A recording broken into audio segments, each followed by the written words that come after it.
여러분, 환영합니다. 바로 시작해볼까요?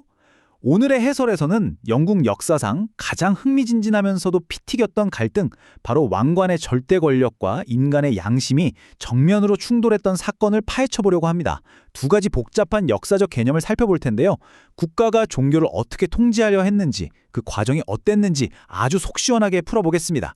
자, 본격적으로 들어가기에 앞서서 아주 도발적인 질문을 하나 던져볼게요. 여러분, 국가가 여러분의 신앙을, 그러니까 내면의 믿음까지 통제할 수 있다고 생각하시나요? 에이, 그건 말도 안 되지 하실 수도 있겠지만요. 과거 영국의 국왕들은 국가라는 세속적인 통치권은 물론이고 인간의 영혼이 속한 종교적 영역까지 전부 지배하려고 했습니다. 당시 사람들에게 이건 단순한 이론 싸움이 아니라 정말 생존이 걸린 문제였거든요. 오늘 살펴볼 핵심 내용입니다. 첫 번째, 수장령의 법적 선언. 두 번째, 왕권 신수설의 신학적 논리. 세 번째, 이 두 개념이 만나 벌어진 치명적인 결합. 그리고 네 번째와 다섯 번째로 이에 맞선 청교도의 강력한 저항과 그 역사적 의미까지 쭉 한번 짚어보겠습니다. 그럼 먼저 첫 번째 파트, 수장령이라는 법적 선언부터 열어보죠. 수정령. 단어가 조금 딱딱하죠. 쉽게 말해 영국 왕이 지상에 있는 잉글랜드 교회의 유일한 최고 머리, 즉 수장이라는 걸 성문법으로 딱 못 박은 겁니다. 여기서 우리가 절대 놓치면 안 되는 포인트는요.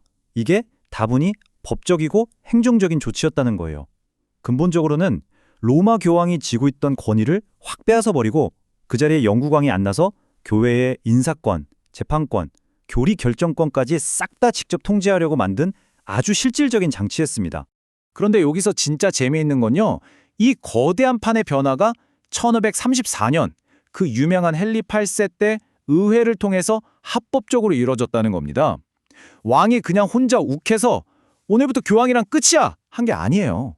의회라는 공식적인 국가 시스템을 거쳐서 로마와의 관계를 완전히 그리고 아주 치밀하게 끊어낸 거죠. 권력이 어떻게 이동하는지를 보여주는 아주 교과서적인 장면입니다. 자, 그럼 두 번째 파트, 왕권 신수설의 신학적 논리로 넘어가 볼까요?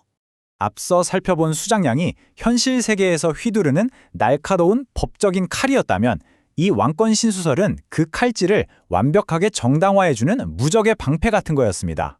국왕의 권력은 백성의 동의를 얻거나 교회가 인정해줘서 생긴 게 아니라 오직 신, 하나님으로부터 직접 다이렉트로 받았다고 주장하는 엄청난 정치 이론이었죠.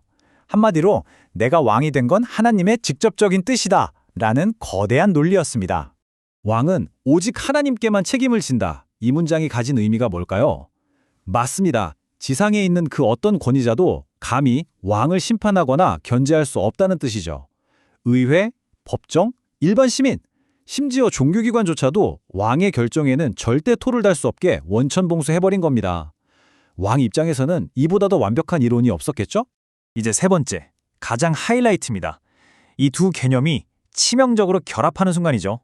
당시 상황을 머릿속으로 한번 그려보세요. 왕이 양손에 엄청난 무기를 들고 있습니다. 한 손에는 교회를 통제하고 국가 시스템을 굴리는 실질적인 행정법, 수정령이라는 법적인 칼을 꽉 쥐고요. 다른 한 손에는 내 권력은 신이 주셨다는 절대적인 철학적 명분, 왕권 신수설이라는 신학적 청사진을 든 겁니다. 현실의 권력과 하늘의 명분을 동시에 거머쥔 영국 국왕, 그야말로 무소불위의 존재가 된 거죠. 신이 나를 왕으로 만드셨으니 내가 교회의 머리가 되는 것은 당연한 신의 권리다. 어떠신가요? 진짜 무시무시한 논리 아닌가요? 헨리 8세의 뒤를 이은 제임스 1세나 찰스 1세 같은 군주들이 딱 이 마인드였습니다. 이 두 가지 개념을 하나로 싹 융합해서 자신들은 하나님이 직접 픽한 통치자니까 국가 정치뿐만 아니라 종교의 수장이 되는 것도 너무나 당연한 하늘의 뜻이라고 당당하게 밀어붙인 겁니다. 물론 가만히 당하고만 있을 사람들이 아니었죠. 네 번째, 청교도들의 세 가지 강력한 저항입니다. 첫 번째 반발은 아주 직설적이고 단호했습니다. 교회의 머리는 오직 그리스도 한 분뿐이다. 청교도들은 에베소서 1장 같은 성경 말씀을 근거로 들면서 세속적인 인간왕이 감히 영적인 교회의 머리 행세를 하는 건 그리스도의 영광을 훔치는 짓이라고 강력하게 비판했습니다. 이걸 영적인 간음이라고까지 표현했으니까 그 분모가 어느 정도였는지 짐작이 가시죠? 두 번째 충돌 지점은 바로 그들에게 목숨보다 소중했던 개인의 양심 문제였습니다. 왕권 신수설대로라면 왕의 명령을 거역하는 건 곧 신을 거역하는 게 되잖아요. 하지만 청교도들은 성경에도 없는 특정 종교 예복을 입으라거나 억지로 무릎을 꿇으라는 식의 왕의 명령을 단호히 거부했습니다. 성경의 진리를 제쳐두고 인간인 왕의 명령에 따르는 건 개인의 양심과 신앙의 자유를 짓밟는 행위라고 본 겁니다. 세 번째 저항 포인트.